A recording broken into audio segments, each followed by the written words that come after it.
On today's show, we talk to artist Max Reinhard, catch up with the Plymouth Public Library on community conversations, dance with our star Deb Balboni, and get a short Just the Facts update on Plymouth town government. We'll also highlight upcoming things to do on the South Shore, including events, shows, classes, and programs in Plymouth, Pembroke, Kingston, and Duxbury. We are glad you're here. Let's get started.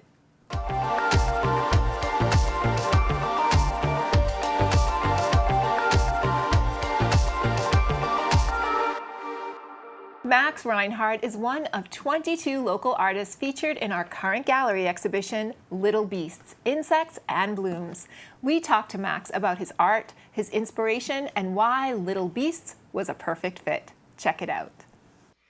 When I realized I was an artist, it's an interesting question because I feel like almost every artist I know that's asked that question says, I've been drawing since I was little, I've been drawing since I was born, and for me, it's really not that different. I think every kid is born an artist, and some just choose to continue being an artist, and some put the pencil down. So, ever since I was a kid, it's the same answer as most people, but it's true. My favorite little beast, if we're, talking about the theme of insects, which is how I interpret that question, is moths and cicadas are big ones. They recur a lot in my artwork. When I was a kid, though, I really liked the spiny devil insect, which is it really is like a little beast because it's maybe 6 to 8 inches long. It's covered in spikes. It's a form of stick insect. And I got to hold one when I was maybe 13 years old, and I just fell in love. They're so bizarre. So the reason that I was inspired to enter the Little Beasts show was because I saw that insects were considered part of that theme of Little Beasts, and I feel that as someone that creates kind of odd or unsettling art that uses a lot of insects and scary things in my imagery, I don't necessarily find myself navigating the traditional art gallery space super easily. I don't always feel that calls for art really mesh with the style that I use or my subject matter. So when I saw the call for art, I just felt this feels like someplace that my art would be accepted. This feels like a really good fit. And so when I got 2 pieces in the show, I was very excited. And it just reaffirmed that it was a good fit. So I'm just happy to be a part of the show.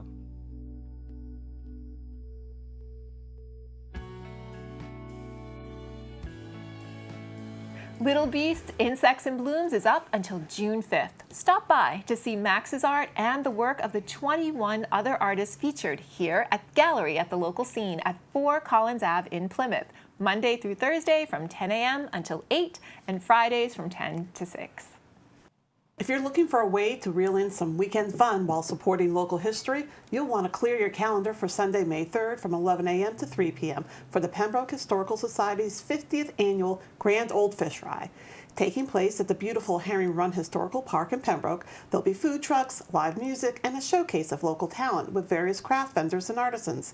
For the kids, or the kids at heart, there are games, face painting, and of course the main event, the famous duck races. If you want in on that racing action, you don't have to wait. You can pre-purchase your ducks right now at local favorites like Christina's, Alumni, and Poopsie's, with more locations to be added. The best part? Every dollar raised goes directly toward the Historical Society's mission of preserving Pembroke's rich heritage and maintaining the town's historic buildings. So come out, grab some food, and help make memories that will last for the next 50 years. The 2026 Dancing with Our Stars Gala event by the Plymouth Area Chamber of Commerce was not just a dance competition and a fantastic night out for the community, but a major community fundraiser that supports small local businesses through the Plymouth One Fund. Competitor and great sport Deb Balboni from Plymouth Helping Hands for Animals worked with her Fred Astaire dance instructor to turn in a performance that earned Deb the top fundraiser award. And the local scene was thrilled to broadcast it live. Here's Deb Balboni, Kung Fu Fighting. But next we're going to bring to the floor a wonderful woman representing the Helping Hands, Plymouth Helping Hands for Animals. I'm going to ask you to turn the TV to watch why Deb Balboni is dancing this year.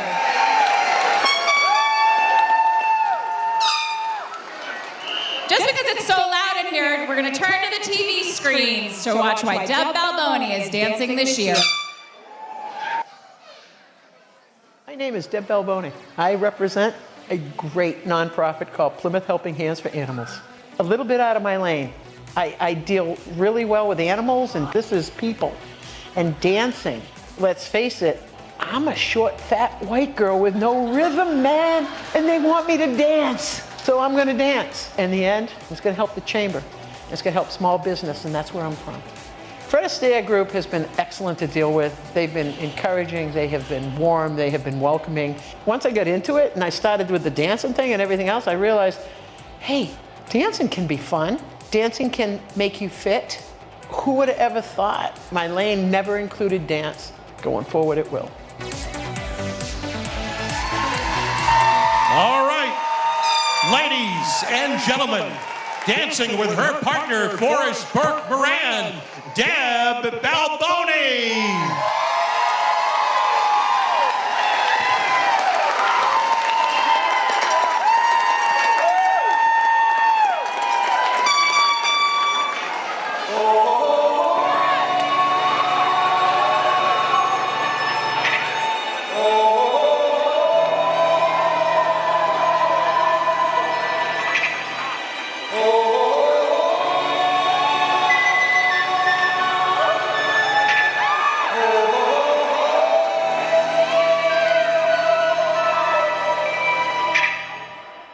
Everybody was kung fu fighting. Those kids were fast as lightning. In fact, it was a little bit frightening, but they fought with expert timing. They were funky Chinamen from funky Chinatown. They were chopping them up, they were chopping them down. It's an ancient Chinese art, and everybody knew their part. From a fainting to a step, and a kicking from the hip. Everybody was kung fu fighting. Those kids were fast as lightning. In fact, it was a little bit frightening. Make sure you have expert timing. Kung fu fighting. Hands and feet, fast as lightning. Keep on, keep on, keep on.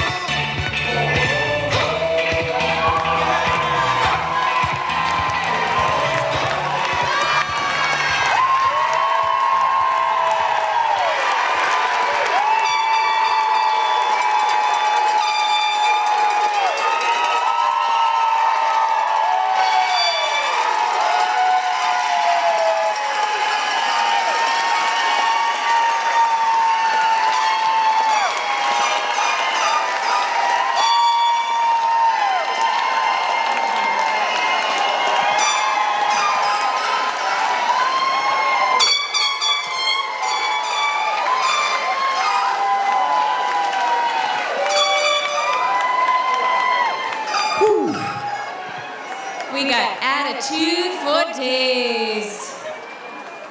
Lady, you nailed it. That was amazing.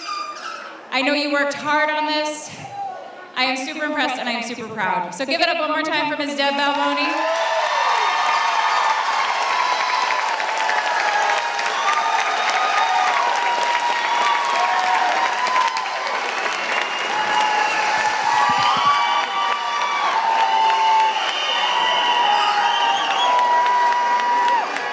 So let me ask you, what was this experience like for you?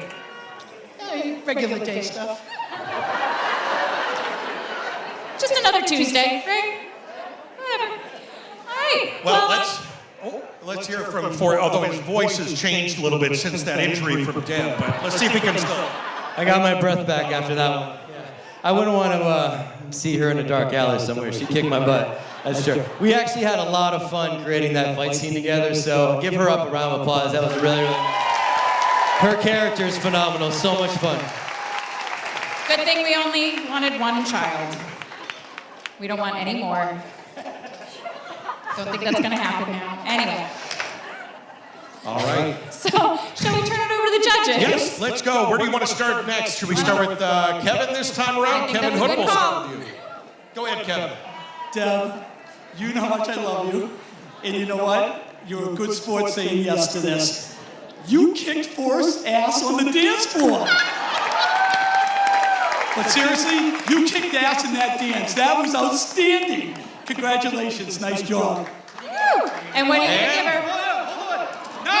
A 9. A 9 from Kevin.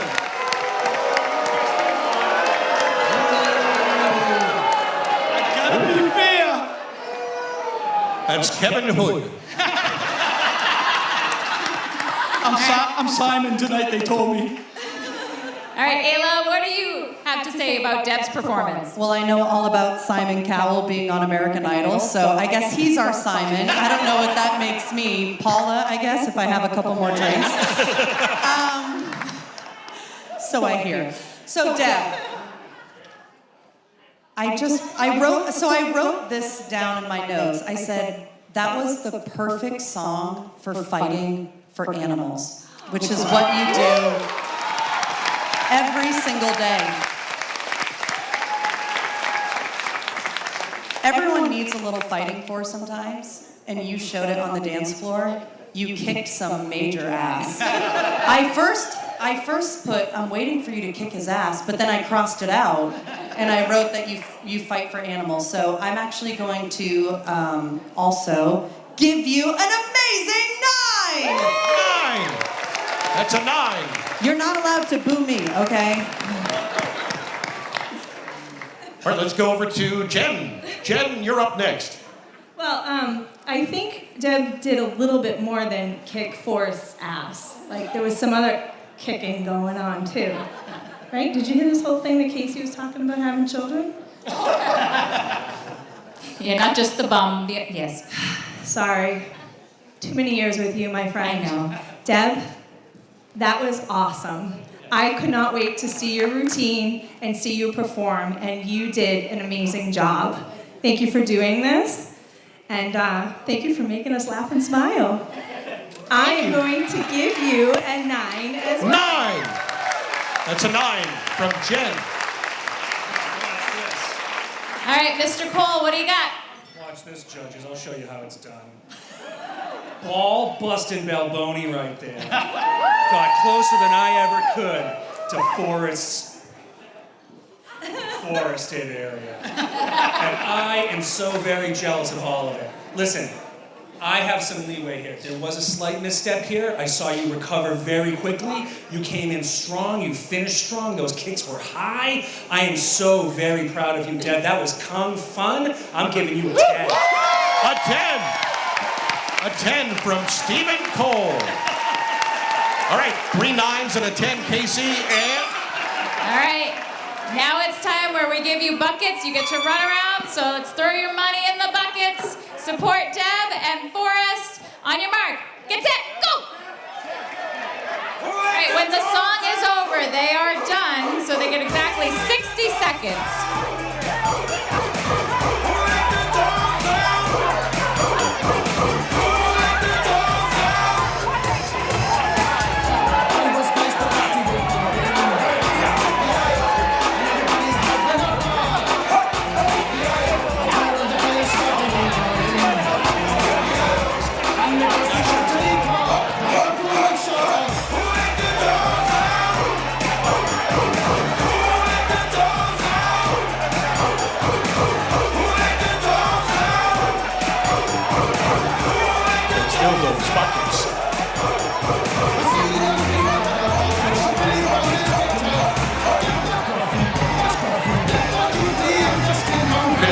The buckets.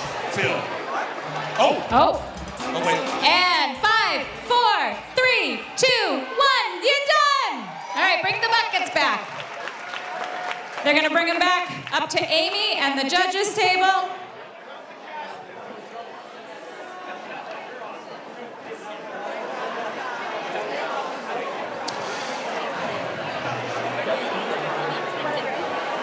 All right. Pockets turned in. Let's give one more big round of applause for Deb and Forrest.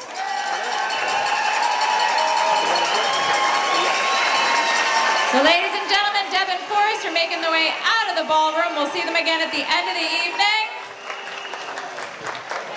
And off they go. Bye-bye. If you've ever paddled the local waters or taken a walk along our marshes, you know we have some world-class scenery right in our own backyard. But do you know the history beneath the surface? On Thursday, April 30th, the Duxbury Free Library is inviting you to dive deep into the legacy of our local waterways. The North and South Rivers Watershed Association is hosting a special presentation led by Charlie Nath, who'll take you back in time to the golden age of shipbuilding, a period between 1678 and 1871, when world-class vessels were being launched right from the North River shipyards. The North River was actually the first ever designated scenic protected river in Massachusetts. And both rivers hold National Natural Landmark status from the National Park Service. For 54 years, the NSRWA has been protecting these marshes and streams. Learn about their year-round educational programs and find out how you can get involved in their mission. The event kicks off at 6 p.m. in the Mary Room at the Duxbury Free Library on Alden Street. No registration is required. Just drop in and soak up the history. Academy Award nominee Chaz Palminteri is coming to Plymouth Memorial Hall on May 17th at 7 p.m. for a special live performance of his powerhouse one-man show, A Bronx Tale. Long before it was a hit movie directed by Robert De Niro or a smash Broadway musical, A Bronx Tale began as a one-man stage play written by Palminteri, who drew from his own childhood memories growing up on the bruising streets of the Bronx in the 1960s. In this autobiographical stage play, he'll portray 18 different characters to tell the tale of a young boy torn between his relationship with his father and a neighborhood mob boss. One man lives in the neighborhood, the other owns it. Don't miss the performance that launched Chaz's career, leading to over 60 films like The Usual Suspects and Bullets Over Broadway. This is an offer you won't want to refuse. Visit spectaclelive.com to get your tickets. The Great Island Artisans Guild in the Pine Hills, Plymouth, is officially kicking off the season with their Arts in Bloom Indoor Arts and Crafts Fair. This isn't your average show. It's a juried event featuring over 35 incredibly talented artists from the Pine Hills community and beyond. Whether you're hunting for a unique gift or a treat for yourself, the variety is impressive. There'll be fine art and photography, hand-poured soy candles, and artisanal soaps and lotions, a variety of jewelry, and even gourmet treats like local jams and chocolates, plus much more. The fair takes place Saturday, May 2nd from 10 a.m. to 4 p.m. at the Great Island Overlook Clubhouse, and admission is free. Every half hour, a free raffle of a $10 gift certificate will be given away to use with any vendor. To get there, take exit 7 off Route 3, follow the signs to Beaver Dam Road, and head toward 149 Great Island Road. It's a fantastic way to support local creators and find something truly one of a kind. Learn how plants have fueled our favorite fairy tales and local lore on Saturday, May 2nd, when the Plymouth Public Library invites you to step into a world where botany meets mythology. Author and folklorist Varla Ventura will present Enchanted Plants, an exploration of common and uncommon plants in folklore and magic. Through this enchanting tour through the history and mystery of the natural world, Varla will talk about regal cultivars in the Queen's Garden, everyday plants in the cottage garden, who form the basis for common folklore, and take a daring look at the poisonous plants that have shaped human history in the Witch's Garden. The Bewitching Hour runs from 3 to 4 p.m. in the Phalo Meeting Room. Register via the Plymouth Public Library website. AP exams officially kick off at Silver Lake Regional High School on Monday, May 4th, and the Kingston Public Library is stepping in with some downtime fun to relieve the pressure of those important tests. AP Exam De-Stress Time is an open invitation for students to head over to the Teen Room on Friday, May 1st, between 3:30 and 4:30 for a much-needed breather. The library will have relaxing activities like coloring pages and Zentangles to help clear the mind, stress management tips, and a space to talk through test-taking anxiety, and plenty of hot chocolate to provide some comfort before the big week begins. Visit the Kingston Public Library website to register for some Zen time, and good luck to all Silver Lake students taking the exams. Ready to be starstruck? Prepare for this May's flower moon and learn more about the spectacle of celestial wonders above us on April 30th, when an educator from Mass Audubon will present the lecture, Spring Skies and the Full Moon at the Plymouth Public Library's Manomet branch. It will be an out-of-this-world look at the astronomical phenomena hitting our region over the next few months, plus an in-depth look at the night sky. Here's some history about how humans have used these very stars to navigate the globe for thousands of years. And if the skies are clear, take a walk out to the front lawn for some real-time stargazing and constellation spotting. Visit the Mass Audubon website to register for this seriously stellar event. History and romance are colliding on the South Shore this week as local author Mary Ford shares a story inspired by one of the most famous shipwrecks in Massachusetts history. Visit the Pembroke Public Library on April 23rd to hear the award-winning journalist turned novelist discuss her latest book, Rebecca Road. Set in Scituate, Massachusetts in 1956, the story follows widow Kathy Flanagan, whose quiet life is upended when a violent storm drives the massive freighter Etrusco onto the rocks. While 30 sailors find shelter in her town, Kathy finds something she didn't expect: a second chance at love and a reason to move past her own buried wounds. It's a powerful tale of fear, faith, and resilience of the human spirit. If you're a fan of historical fiction or just love a great story set in our own backyard, don't miss the chance to meet Mary and hear about the real-life inspiration behind the novel. This author talk will run from 6:30 to 7:30 p.m. Visit the Pembroke Public Library website to register. The American Revolution comes to life at this year's Liberty Pole Day reenactment on Saturday, May 2nd at the Alden House Historic Site in Duxbury. From noon until 4 p.m., step out of the 21st century back into time with lively music from the Middlesex County 4-H Fife and Drum Corps, a reenactment of Duxbury's dramatic 1775 Council of War, and a full military encampment for you to explore, set up by Colonel Bailey's 2nd Massachusetts Regiment. This Liberty Pole Day honors America's 250th birthday with a tribute to Alden House's role in the Revolution, and is supported by a grant from the Massachusetts Society of the Cincinnati. Part of the town-wide Out to See Duxbury celebration is a great way to see how our local ancestors shaped the beginning of this country, and sure to be a revolutionary good time. For more information, visit alden.org. For many of us, the years spent building careers and raising families are full of whats. What's next on the to-do list? What's next for the kids? As time passes, that question eventually shifts into something new. What's next for me? Turn a lifetime of wisdom into a new sense of purpose at the Center Duxbury Workshop, Planning Your Next Chapter. Taking place on Thursday, April 30th at 11 a.m., career consultant Mike Dwyer will lead a session on staying engaged, relevant, and fulfilled in this stage of life. It's not just about retirement, but mapping out a meaningful path forward that uses the strengths you've spent decades building. Whether you want to start a passion project, find opportunities for volunteering, or simply find ways to stay active in our community, this is a great time to get expert guidance on how to stop thinking about what if and focus on what's next. Visit the center website to register. Next up is Dave Antoine with Plymouth Government on the local scene. With a month away before town meeting, the Plymouth Advisory and Finance Committee held what would ultimately be their final March meeting of the year back at the Great Hall as they close in on crossing the T's and dotting the I's. The central topic of the March 11th meeting was a review of a spring special town meeting article. Article S1, a citizen's petition, amend Home Rule Petition Acts 2003, Chapter 27.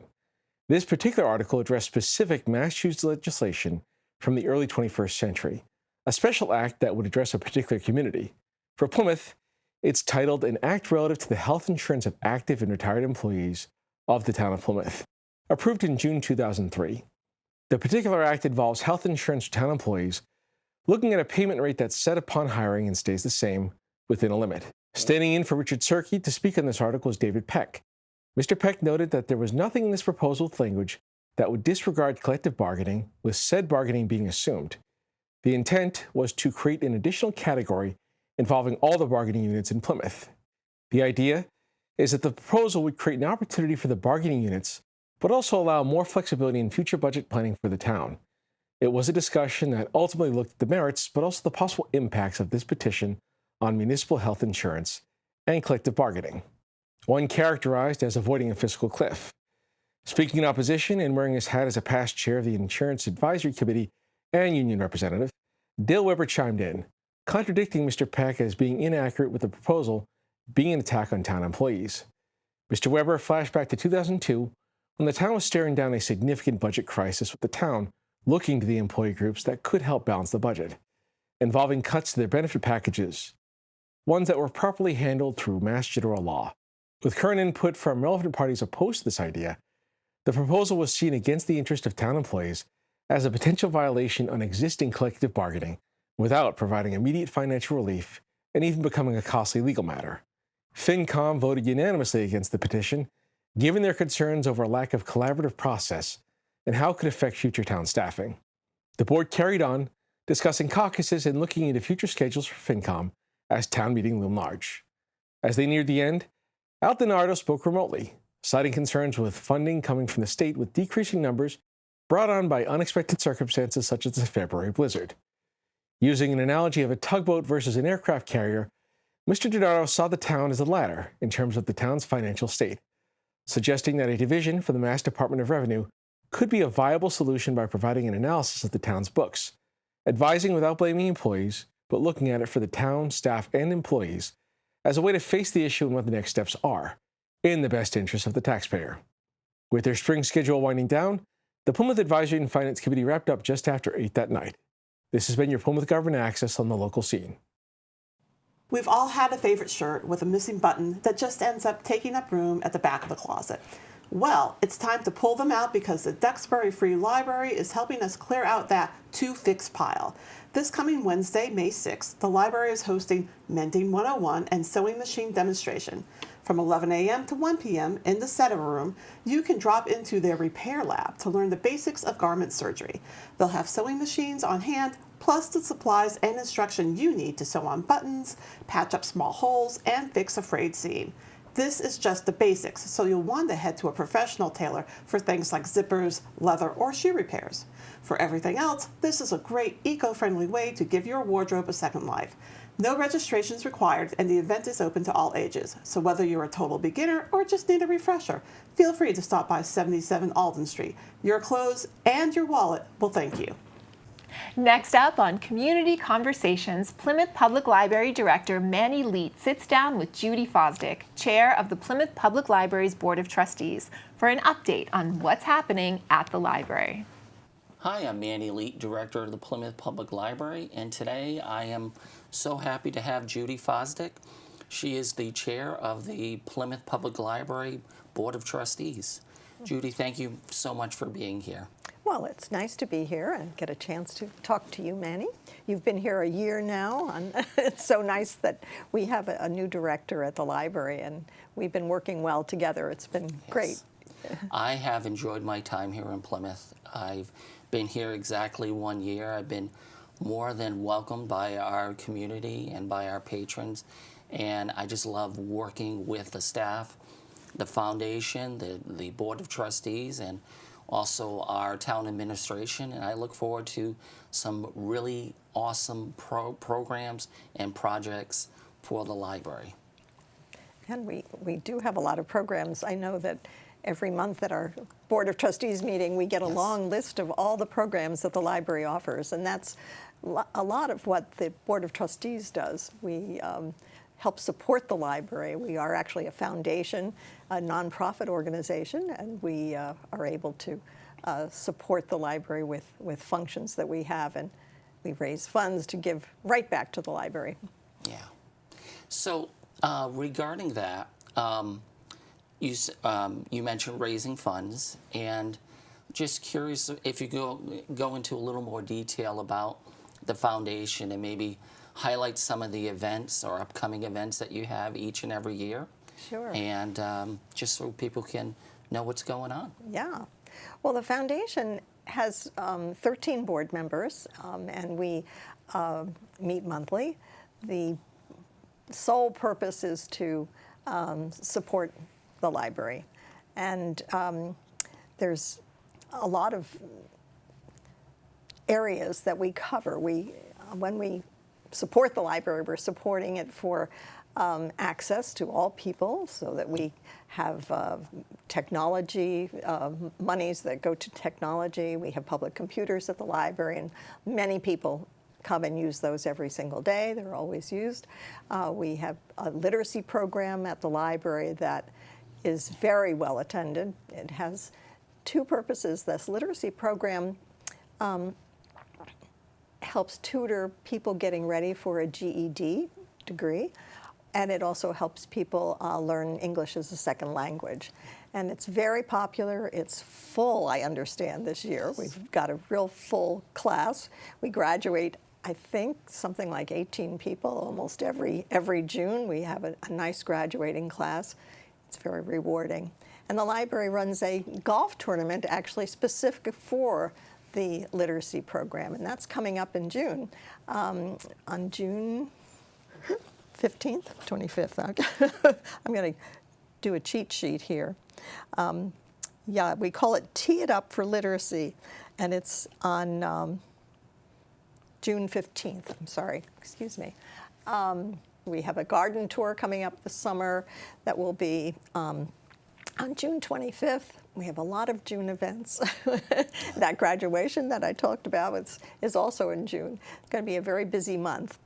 In the fall, we have late summer, really. We have the biggest event is really the Arts and Crafts Festival. And past President Bill Petrillo has been working on this project for a couple of years now, and it's really successful. We have 2 days of more than 5,000 people showing up between the 2 days. And all of that fundraising goes right back into the library, and we end up giving a number of dollars go for programming.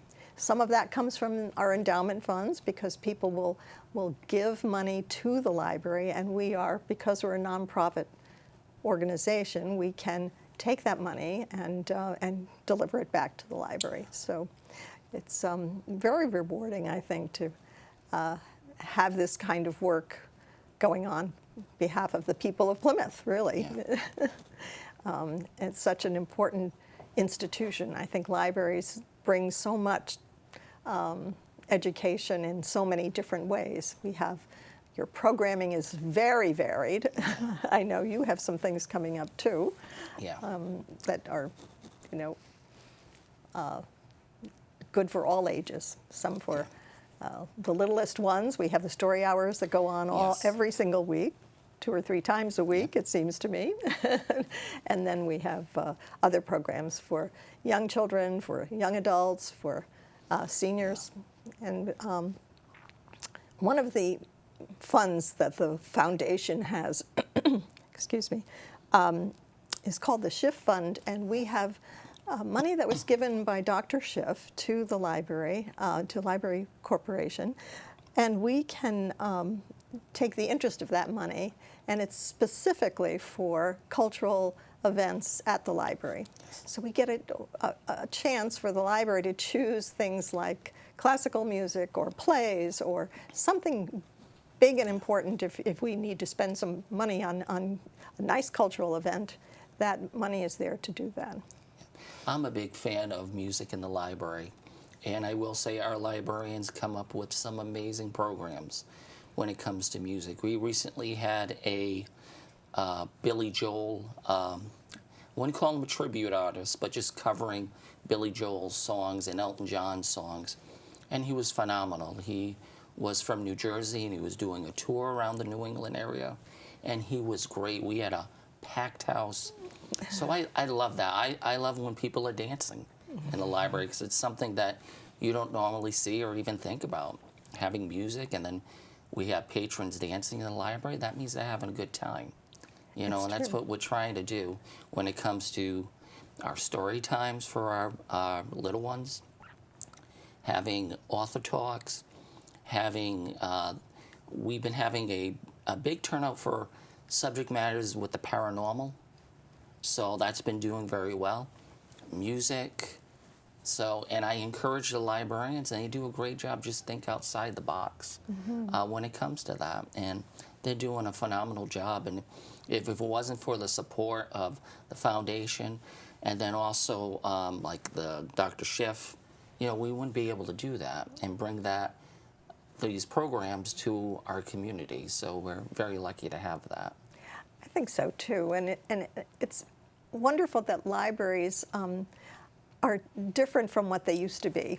They're more than just books, although books are a big part of it, and education coming from books, of course. But we have electronic books now, and we have so many databases that our patrons can come and use our public computers, or they can get them from home, right, with their library card. It's an amazing set of resources that are very rich, and people are quite lucky to have this kind of access, I think, to educational material, everyday material, you know, just how to do your taxes or how to, and they can get forms at the library, and they can, we have a library of things where they can borrow sewing machines and games for their children. And another thing that the library has that I think is very nice is there are passes for museums. Museum passes are very popular, and I think that many people who have 2 or 3 children,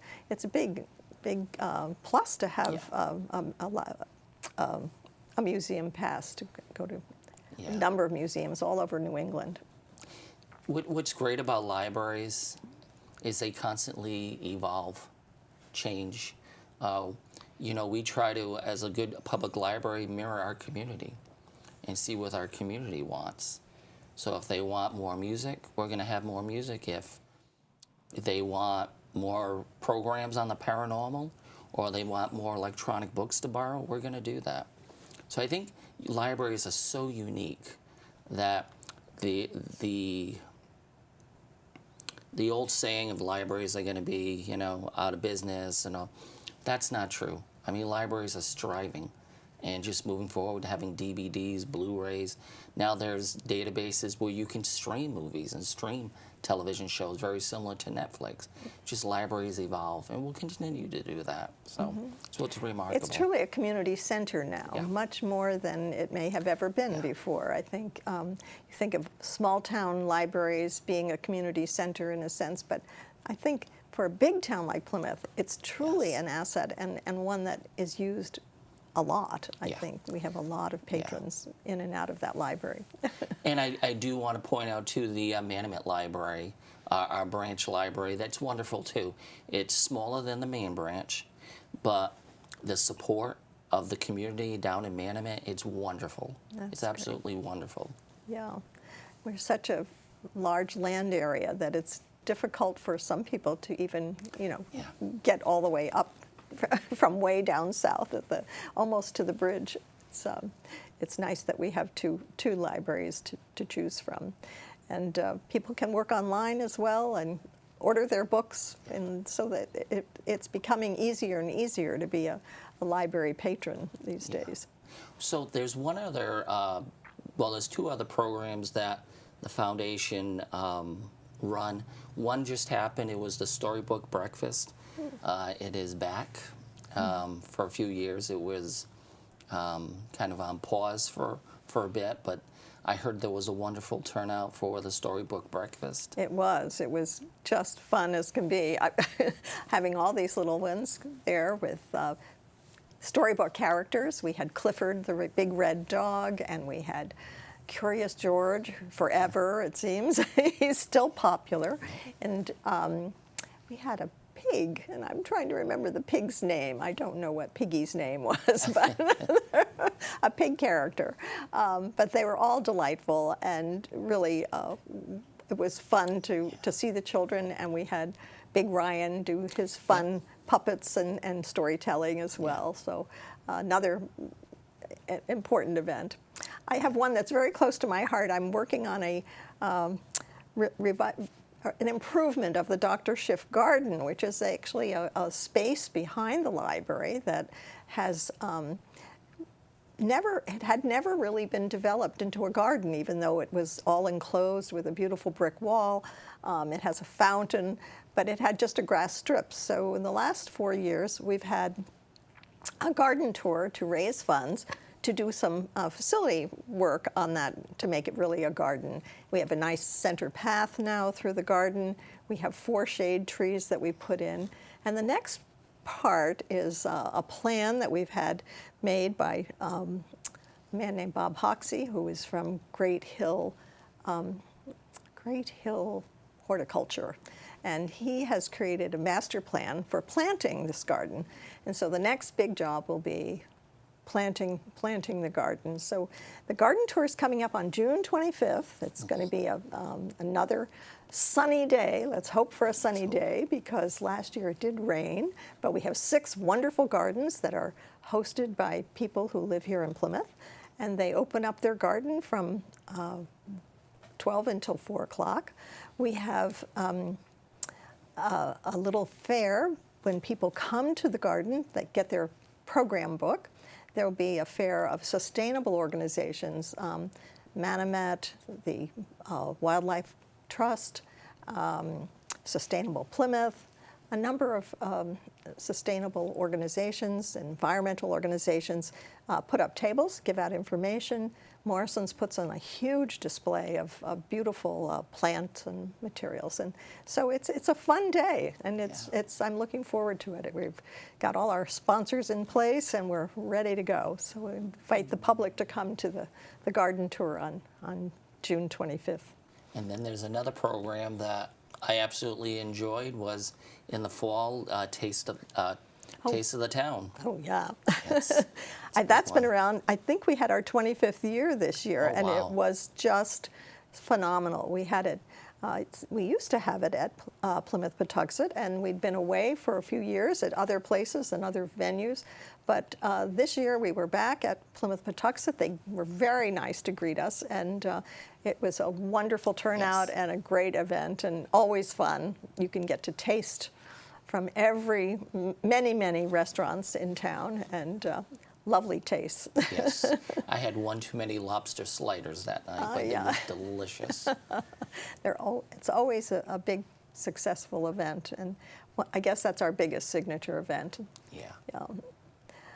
Well, Judy, I want to thank you so much for coming and discussing some of the things that the foundation has done and how strong they are, and all the proceeds and all the energy goes right back into the Plymouth Public Library. So I do want to say thank you very much for your dedication, for the entire board's dedication, and we couldn't do this without you, so we appreciate everything you do. Well, it's a collaborative event, collaborative relationship, and we certainly enjoy doing what we do. Yes. Thank you so much for having me. Thank you very much. And that, my friends, wraps this episode of The Local Scene This Week. Thank you for watching. And if you live or work in Plymouth, Pembroke, Kingston, or Duxbury, and you'd like to have your own show or podcast, you should. Email community@thelocalscene.media to find out about our free production services and training for community members. And if you have a story or event you'd like people to know about, email us at story@thelocalscene.media. Want to know about events happening on the South Shore? Visit our website calendar at thelocalscene.media to check out just how vibrant our community is. And as always, we thank our patrons Tiny & Sons, Quintal Brothers, and Squinty's Pizza for supporting our mission of community in action through media. The Local Scene This Week will be back next week with more of what's good and good to know in our area. Until then, we'll see you on The Local Scene.